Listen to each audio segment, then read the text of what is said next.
Olá, galerinha, espero que vocês estejam bem, tá? Eu sei que a gente está passando por um momento um pouco complicado, né? Que é justamente ainda a continuação do coronavírus, mas é preciso manter a fé e manter a esperança de dias melhores, tá? Então, estamos retornando às aulas remotas e, ao mesmo tempo, de forma gradual, às aulas presenciais, tá? Para quem não me conhece, sou o professor Marcos, sou professor de vocês aqui nas aulas remotas de religião e sociedade e cultura, tá bom? Então, como vocês já sabem, a carga horária de sociedade, cultura e religião é uma aula semanal, tanto de sociedade e cultura como de religião. Mesmo assim, vai funcionar aqui. Uma aula de sociedade e cultura semanal, uma aula de religião semanal, tá? Desde já estou disponibilizando aqui para vocês o meu e-mail, ó, pessoal, meu e-mail, para que vocês possam estar enviando dúvidas, questionamentos, contribuindo mais ainda para o processo de aprendizagem de vocês. Professor, é apenas você que vai estar dando assistência? Não. O seu professor, né, do dia a dia, né, o seu professor, aquele de 2020, ele vai estar na sala também, dando atendimento. Ah, professor, mas só que eu não posso ir para a escola. Aí o que é que eu faço? Você pode entrar em contato por meio do WhatsApp, tá, do professor, que ele vai estar à disposição de todos para sanar as dúvidas de vocês. Então, tem a mim, como também tem os seus próprios professores, tanto de sociedade e cultura, como também os professores de religião. Pessoal, tá claro? Tá claro? Pronto. Então, vamos lá. Então, antes de a gente partir para o nosso assunto de hoje, o nosso conteúdo de hoje, eu preciso passar algumas informações básicas a respeito, né? Primeira, uma orientação. O ano contínuo significa que vocês vão fazer 2 anos em um, 2 séries em um ano. O aluno que estuda o oitavo vai fazer o oitavo e o nono. O aluno, né, que está estudando no ano, ele, automaticamente, né, ele já vai estudar o nono, já para ser inserido aí no ensino médio. O aluno que estudava o sexto lá em 2020 vai estudar o sexto, continuar o sexto e vai também estudar o sétimo. Então, vai ficar essa forma. De acordo com o Ministério da Educação, isso se chama ano contínuo, tá bom? Que é a recomposição do ano 2020 e 2021. Alguma dúvida? Ótimo. Próximo, a estrutura das aulas remotas. Vocês já sabem que eu falei para vocês há pouco, né, que funciona. É uma aula de sociedade e cultura semanal, uma aula de religião semanal, tá? É importante que vocês percebam que todos os vídeos, repetindo, todos os vídeos de sociedade, cultura e religião têm atividade. E essas atividades devem ser realizadas por vocês. Tranquilo? Então, vocês vão fazer as atividades, vão tirar foto e encaminhar para os seus professores, né? Professor, tá tudo ok, tudo certinho? Lembrem de enviar para o seu professor. Tá bom, pessoal? E outra coisa, vai ter sim uma avaliação. No outro projeto não tinha avaliação. Nesse projeto, tá? Vai ter avaliação e vocês terão que fazer, mas só que isso não é agora, não. Agora é basicamente as atividades. Como vai ser as videoaulas? Normalmente eu explico o conteúdo no início, tá? E no meio, para o final, eu estarei explorando ponto a ponto da atividade referente ao assunto que eu expliquei, tá bom? Tranquilo? Então, a participação de vocês é muito importante e os materiais de hoje, né, que a gente precisa para a nossa aula é o caderno, o lápis, a borracha e a caneta. Escolha um local assim apropriado de sua casa, né, que faça silêncio, que você se sinta bem. E água, né, isso é fato. E se vocês quiserem lanchar durante, pode ficar à vontade, né? Vocês que estruturam a sua própria espaço de estudo. Então, vamos lá. Pessoal, nossa primeira aula de hoje, o nosso primeiro conteúdo é justamente cultura popular e cultura erudita. Eu espero que neste período a gente consiga compartilhar com vocês conhecimentos gerais, científicos, culturais, que vocês consigam assimilar a informação e o conteúdo e colocar no dia a dia de vocês que isso é um ponto muito relevante, tá ok? Então, será um processo de experiência, tanto para vocês, alunos, né, que está no processo de ensino-aprendizagem, mas como nós, diante da plataforma digital, que quer queira que não, é sempre uma experiência nova.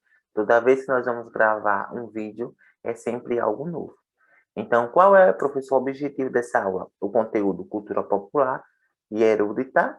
Qual é o objetivo? Então, o objetivo é conhecer os aspectos estruturantes das diferentes culturas populares e eruditas, respeitando as suas identidades e processos constituintes. Pronto, é basicamente o quê? A gente vai entender o que é uma cultura popular e o que é uma cultura erudita. Ao mesmo tempo, irei mostrar para vocês aqui as características destas duas categorias. Ao mesmo tempo, irei trazer para o contexto de Itabaianinha. Como a cultura popular e como a cultura erudita está presente em Itabaianinha, está presente em Sergipe. Tá, pessoal? Através do quê? Do respeito às suas identidades. Respeitando o aspecto da cultura popular, respeitando o aspecto da cultura erudita. Então, vamos lá, para a nossa aula de fato, tá?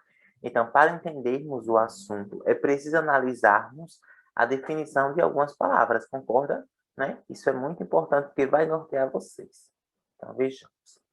A primeira palavra que eu trago aqui para vocês é cultura. O que é cultura?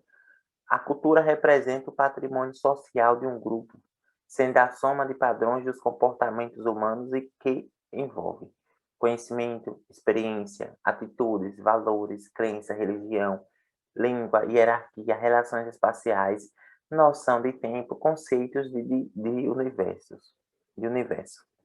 Eita, professor, sintetize. Pessoal, cultura nada mais é do que um conjunto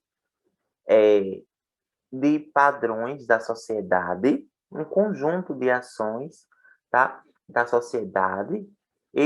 Essas ações, esse conjunto, ele é gerado pela a relação que o homem estabelece com o outro, tá? Quando falo homem, é de forma geral, né? Então, é um conjunto, cultura é um conjunto de padrões que é gerado a partir das relações humanas. Que padrões são esses? Conhecimento, experiência, atitudes, valores. Professor, para ser considerado cultura, ela tem que ser passada de geração em geração, passar adiante, tá? Então tem que ter a questão da prática. Por isso que muitas culturas, né, que surgiram lá na antiguidade, há vários anos, acabaram sendo esquecidas no tempo, porque pela ausência da prática, né, aquela determinada cultura que surgiu lá, por exemplo, no Brasil colônia, acabou sendo esquecida porque não praticaram, não deram continuidade àquele ofício, aquele saber, aquela experiência. Então, várias culturas acabaram sendo, infelizmente, caindo em estado aí de esquecimento. Por isso que é importante sempre a gente preservar a nossa cultura, preservar por mais e a cultura do outro também, porque é uma forma de fortalecer e de integrar e de construir mais ainda um Brasil diversificado, né, a nível de cultura, como vocês bem já sabem. Então, esses conhecimentos, essas experiências, atitudes, valores e crenças, né, são geradas pelas ações humanas. Então, o ser humano é uma peça fundamental na questão da cultura. É através da relação da ligação que ele estabelece no seu dia a dia. São as práticas que ele faz no dia a dia, tá? Que é resultado de uma cultura e que resulta em uma cultura, ok? Um ponto importante, não existe, por mais que o Brasil ele é diversificado em cultura, não existe uma cultura superior à outra, existem culturas diferentes. O que é que existe? O estranhamento e o choque cultural. Normalmente, quando você se depara com algo estranho, com algo desconhecido, quando você se depara com algo desconhecido, você toma um choque. Mas a partir do momento que você se coloca no lugar daquele desconhecido, o choque entra em um processo de assimilamento de informação. Esse assimilamento de informação faz com que você compreenda a cultura do outro. e aquele choque não vai ter mais diante daquela cultura. A partir de agora veremos, né? Nesse sentido, a cultura é dividida em categorias. Eu coloquei aqui em categorias, né? É, em destaque, mas na verdade não é em categorias. Ela é dividida, tá? Em diversos pontos. Mas, primeiro, uma cultura em mudança. Não existe nenhuma cultura estática. Uma cultura não é estática. A cultura, ela está sempre em movimento. É de acordo com os acontecimentos vividos por seus integrantes. Uma cultura não é estática, ela está em constante mudança de acordo com os acontecimentos vividos por seus integrantes. Então, ao lado aqui eu trago essa imagem para que fique mais claro para vocês, tá? Então, vamos pensar o seguinte.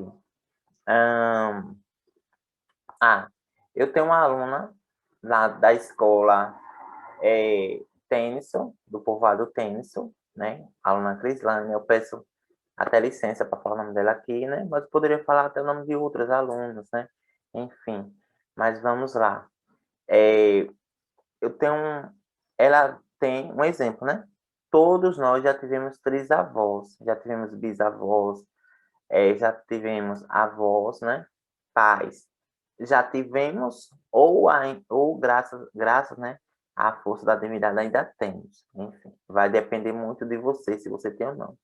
Certamente, os seus trisavós já ensinaram para vocês, aliás, certamente os seus trisavós ensinaram para os seus bisavós saberes e conhecimento. Certamente, seus bisavós já ensinaram para os seus avós saberes e conhecimento. Certamente, seus avós ensinaram para seus pais saberes e conhecimento. Certamente, seus pais ensinaram para você saberes e conhecimento. Esses saberes e conhecimento que começaram com seus trisavós, tá? Começaram com seus trisavós, é uma cultura, tá? Por que, Bruce, é uma cultura? Porque ela é passada de geração em geração. Começou com seus trisavós, depois seus bisavós, avós, seus pais, e agora está com você. E você certamente vai passar essa cultura adiante para os seus filhos ou para outros parentes mais próximos, tá? Concordam? Então vejamos aqui. Estamos no período da quaresma, né? Como vocês já sabem. Alguns acreditam que existem aí o lobisomem.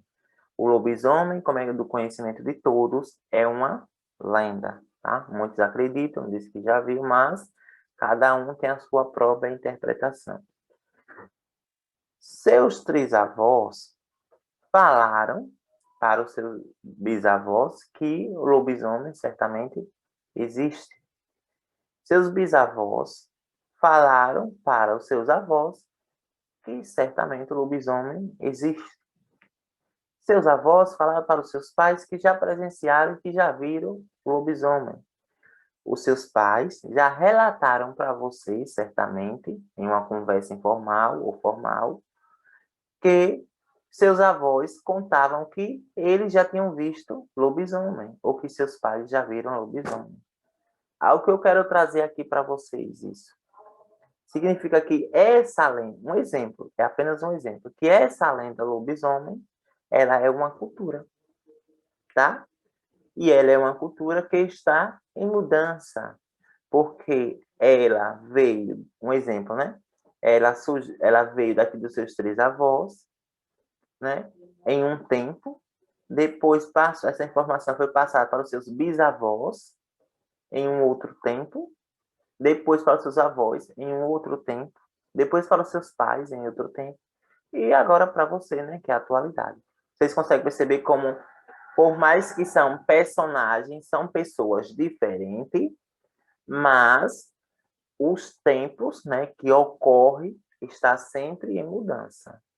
Está sempre em mudança, tá ok? É justamente isso que eu queria trazer aqui para você, que a cultura, ela está sempre em mudança e a cultura, ela é sempre passada de geração em geração e de acordo com os fatos que é vivido pelos personagens, pelas pessoas, acabam modificando. A cultura que seus três avós tinham lá no passado sobre, por exemplo, a Sexta-feira Santa, já é diferente da ideia que seus pais têm hoje. Por quê? Porque a cultura passou por um processo de mudança, um processo de adaptação de acordo com o tempo. Existem outras culturas que, de fato, é do modo de como são colocadas, desde do período da antiguidade, ainda são colocadas do mesmo jeito, em prática, né? Aí, na verdade, são culturas mais fechadas, que está ligada às sociedades tradicionais. Tranquilo? Vamos lá.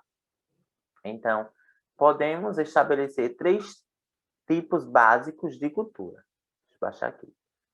Três tipos básicos de cultura, tomando uma concepção restrita da palavra, que se refere mais ao ambiente estético e artístico do que um conjunto de saberes coletivos. Então, a gente vai perceber três tipos básicos de cultura que está ligado ao ambiente artístico e estético. O ambiente visual, que quero dizer, tá? Então, vejamos. O primeiro ponto aqui é a cultura erudita. A noção de cultura erudita, não por acaso, é europeia. É na Europa que se desenvolveram as ideias sobre civilização e o progresso da humanidade. Dessa forma, frequentemente, o que é de origem europeia é considerado sinônimo de cultura erudita.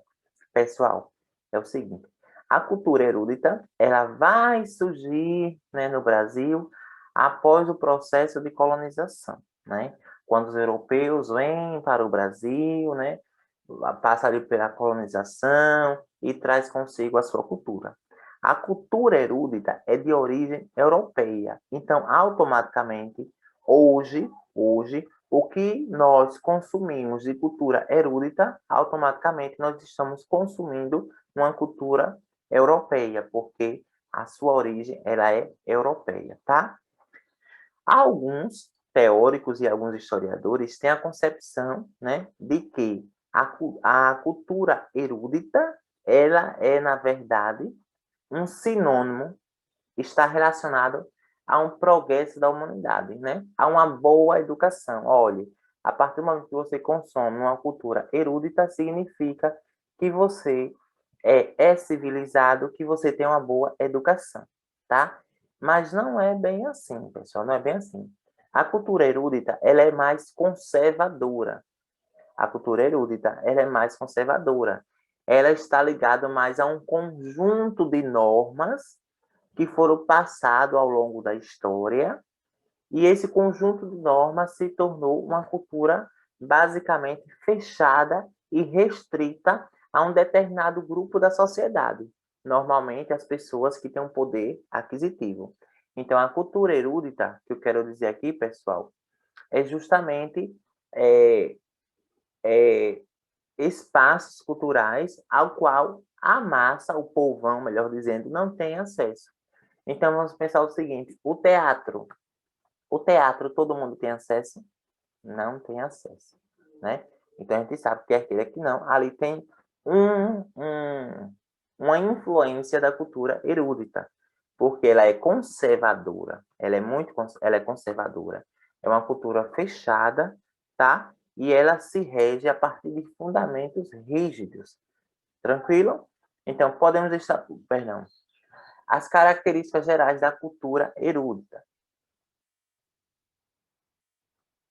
É consumida por um grupo pequeno de pessoas geralmente elitizadas. O que é geralmente elitizada? Que tem um certo poder, né? Um certo din-din aquisitivo. Então, o acesso à cultura erudita é reduzido. Então, nem todo mundo tem acesso a esse tipo de cultura. Não é, por exemplo, como o carnaval. Não é como, por exemplo, as festas juninas, que é em espaço aberto. Não, pessoal. É locais restritos. Só entra mesmo quem tem dinheiro. Então, vamos lá. Segundo ponto. Apesar de ser consumida por um menor grupo de indivíduos, pretende ser universalmente bela por ser a mais alta expressão da obra humana. Então, vejamos. Ela, além de ser reduzida a um determinado grupo de pessoas, ela tem como objetivo, né, uma das mais altas expressões, uma das mais altas formas de apreciar o mundo da cultura. É um momento de você apreciar ali uma das expressões do ser humano considerada difícil, ou seja, é possível apreciá-la apenas com um treinamento intelectual específico nesse campo. Então, a gente já sabe que a cultura erudita, ela está baseada no que, pessoal? Na ciência, tá? A ciência é um dos aspectos importantes dentro da cultura erudita, no caso da pesquisa científica. Representa o topo do progresso da humanidade. O fato de representar o topo do progresso da humanidade não significa que ela é superior à cultura popular. Cultura erudita, ela tem características totalmente divergentes da cultura popular. Mas essas características divergentes estão ligadas a um grupo de pessoas, como eu falei para vocês, que tem um poder aquisitivo. Não significa que a cultura popular ela é renegada ou inferior à cultura erudita. São concepções, estruturas e quadros diferentes. É produto de uma reflexão e um refinamento intelectual, e por isso demanda estudos e tempos de dedicação, tá? Então, vocês percebem que ela é regida por estudos, por refinamento intelectual, por dedicação de tempo e tudo mais. Aí aqui, pessoal, tá os exemplos de cultura erudita, tá? Os exemplos aqui de cultura erudita. Vou botar aqui no cantinho que ficou mais fácil. O exemplo de cultura erudita. Nós temos aqui o balé. Aí eu pergunto a vocês, diante daquelas características que eu passei aqui para vocês, vamos analisar aqui o balé. Todo mundo tem acesso ao balé? Não. O balé é uma cultura fechada e conservadora. O balé precisa de quê? De tempo. Precisa de quê? De dedicação. O balé tem o quê? Normas rígidas, tá? Treinamentos específicos, horas de estudos, tanto prático como intelectual. É um processo bem específico para você ingressar no balé. Para você ingressar no balé. Mas para você assistir uma apresentação de balé também é o mesmo jeito. Então, aqui é um exemplo de cultura erudita. Aí vamos aqui para a segunda imagem, né? Um concerto, né? Um concerto de uma orquestra é também um tipo de cultura erudita, tá? Veja, é normal, não é comum, na verdade, não é normal, não. É comum ter concertos em nossa região? Não. É comum ter concertos, por exemplo, abertos ao público? Não. Porque normalmente os concertos ocorrem em grandes cidades e em espaços, né, que requer ingresso, né, que tem acesso. Mas então, quem tem acesso é basicamente um grupo de pessoas. Entende? Tudo isso aqui é cultura. Por que é cultura? Porque foi passado de geração em geração, tá? E representa o conjunto de movimentos artísticos, intelectuais, tá? Comportamentos, saberes, experiências, enfim. Aqui são a cultura erudita, que está mais ligada à classe da elite. Aí agora nós vamos para a cultura popular, que é totalmente diferente da cultura erudita. A cultura popular, pessoal, ela tem raízes também lá no processo de colonização. Mas diferente da cultura erudita, ela não é europeia, tá? A cultura popular, ela foi resultado do processo de miscigenação do Brasil. Então, quer queira que não, é uma cultura brasileira. Tá? Então, vamos lá. É a expressão cultural geral de um povo que, em muitos casos, em especial em países como o Brasil, está fora do eixo erudito. Então, a gente já sabe que a cultura popular está distante do eixo erudito, por ser uma manifestação popular criada por povos marginais, ou seja, que estão à margem da sociedade fora das elites. Pessoal, eu quero que vocês se concentrem aqui um pouquinho na palavra marginais. Não significa que quem criou a cultura popular, ou se não, as pessoas que participam da cultura popular são marginais. Não, a palavra marginal aqui significa margem, né? São pessoas que foram discriminadas, que sofreram preconceito ao longo da sociedade pela elite. Então, já que estavam vivendo em uma sociedade, todos, homens, mulheres, crianças, né? Pessoal da elite, enfim, estavam todos em uma sociedade. Mas acabou que a elite acabou excluindo, né? O povão, como melhor dizendo. E esse povão, né, que foi entendido assim, um conceito científico, marginais, não no sentido de você praticar um crime, mas no sentido de você ter sido excluído ao longo da história, eles criaram sua própria cultura, que é uma cultura popular. Isso impede de que eles apreciem, que eles observem a cultura erudita? Não, pessoal, porque estamos num processo aqui de de adaptação, mas ao mesmo tempo um processo de respeito à cultura do outro, tá? Tem pessoas que gostam da cultura erudita, ótimo. Tem pessoas que gostam da cultura popular, perfeito. Então vamos lá. Então a gente já sabe, né, que foram criadas por pessoas que foram marginalizadas ao longo do tempo. Se pensarmos no Brasil, temos uma vasta e rica cultura nordestina, nortista, sertaneja, indígena e nos centros urbanos das periferias e favelas, as quais não se enquadram no padrão erudito. Veja, aqui já está deixando claro mais uma vez, esse tipo de cultura não se enquadra no padrão erudito, pois a nossa erudição cultural importou padrões essencialmente europeus, tá? Então, mais uma vez, reafirmando, cultura popular, base europeia. Cultura popular, base e formação do Brasil. Aí aqui eu trago para vocês características e tipos de cultura popular. Lembra que eu falei a vocês? Pessoal, cultura erudita, ela funciona mais em um espaço restrito. Poucas pessoas têm acesso. Na cultura popular, não. A cultura popular, ela é aberta ao público, tá? E ela não é restrita. Qualquer pessoa da sociedade pode ter acesso. Por isso que se diz cultura popular. Aqui nós temos o quê?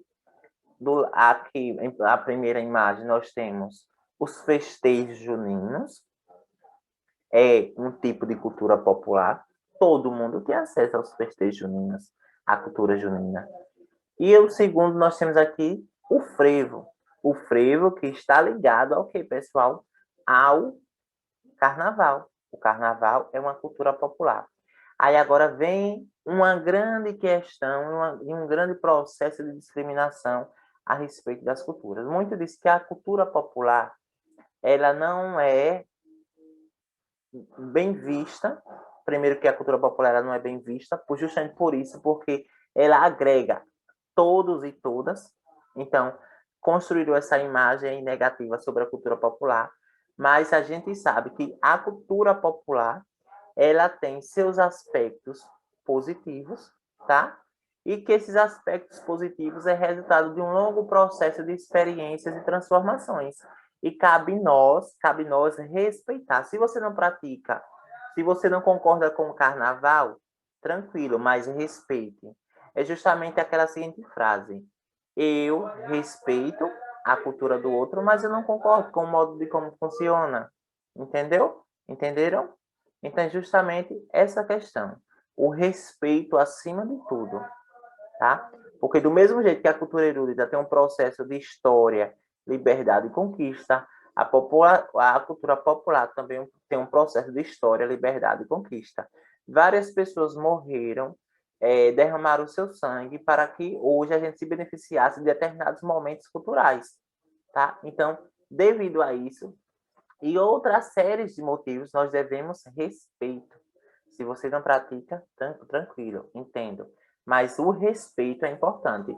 Do mesmo jeito que respeita a cultura erudita, deve sim respeitar a cultura popular. E a cultura popular é a nossa raiz, é a nossa base, tá? Aqui são apenas exemplos, mas tem outros também. Por exemplo, em Laranjeira nós temos, por exemplo, a festa do Lambe Sujo, uma cultura popular. Nós temos, por exemplo, o Reisado, né, que tem um grupo em Itabaianinha. Também, isso é festa popular, isso é cultura popular. Então, o outro ponto, né, que eu trago aqui para vocês é justamente a cultura de massa. A cultura de massa é diferente da cultura popular e da cultura erudita, mas pode mesclar elementos de ambas. Então, a gente já sabe que ela é diferente das duas. A cultura de massa não é uma manifestação cultural autêntica criada por um povo ou por uma elite intelectual, mas é um produto da indústria cultural, que visa atender às normas do mercado a fazer da cultura, da arte, um negócio lucrativo. Então, a gente já sabe, ó, A cultura de massa, ela se torna diferente porque ela está ligada a um produto lucrativo. As outras, não, é uma forma de preservar a sua prática, mas não, aqui a cultura de massa, primeiro, o que é massa? Massa é a partir do momento que um determinado elemento cultural é visto e é praticado por todos ao mesmo tempo, tá? E o fato de praticar por todos ao mesmo tempo vai gerar um lucro para uma determinada indústria. Isso é cultura material. A cultura material, por exemplo, não é, por exemplo, uma pulseira, não é um objeto em si, tá? A cultura de massa não é um objeto em si. Ah, isso aqui é cultura que foi passada pelos meus avós. Não, não é isso. Por exemplo, a TV, né? As novelas é uma cultura de massa, sabiam? Porque ela é vista vista por todos ao mesmo tempo e ela gera um lucro para uma indústria, tá? Isso é cultura de massa. Então vejamos aqui, pessoal, ó, aqui o que nós consumimos no nosso dia a dia, tá? Por exemplo, o short jeans é uma cultura nossa, mas é uma cultura erudita, uma cultura popular, uma cultura de massa. É uma cultura de massa, porque nós consumimos, no caso, nós usamos o short jeans, né? Homens e mulheres usam só short jeans e, ao mesmo tempo, gera um lucro para uma determinada indústria. Aí eu trago aqui também nessa primeira imagem, né? Existe uma diversidade e variedade. Por exemplo, marcas que a gente consome ao mesmo tempo, e aí vai gerando um determinado lucro financeiro para uma determinada indústria, né? Por exemplo, assim, eu trouxe Adidas, Coca-Cola, né? Desenhos animados, tá? As TVs, né? TVs, os celulares, enfim, é um conjunto, são vários elementos que o que você pensar que nós que consumimos no nosso dia a dia, tá? É entendido aqui, pessoal, como algo ligado à cultura de massa, né? Que gera um lucro. Essa segunda imagem aqui, eu trago que isso é diferente das demais, acabam gerando um processo de manipulação. Às vezes não, quase sempre, se tornamos dependentes, né?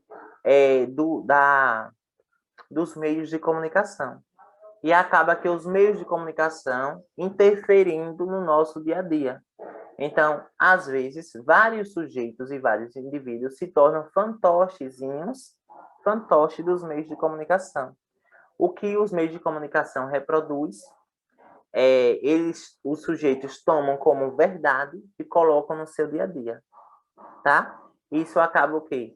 A TV, né, as novelas e tantos outros meios manipulando os sujeitos, né? E quando manipula o sujeito, significa que ali tem um aspecto negativo da cultura de massa. Tranquilo?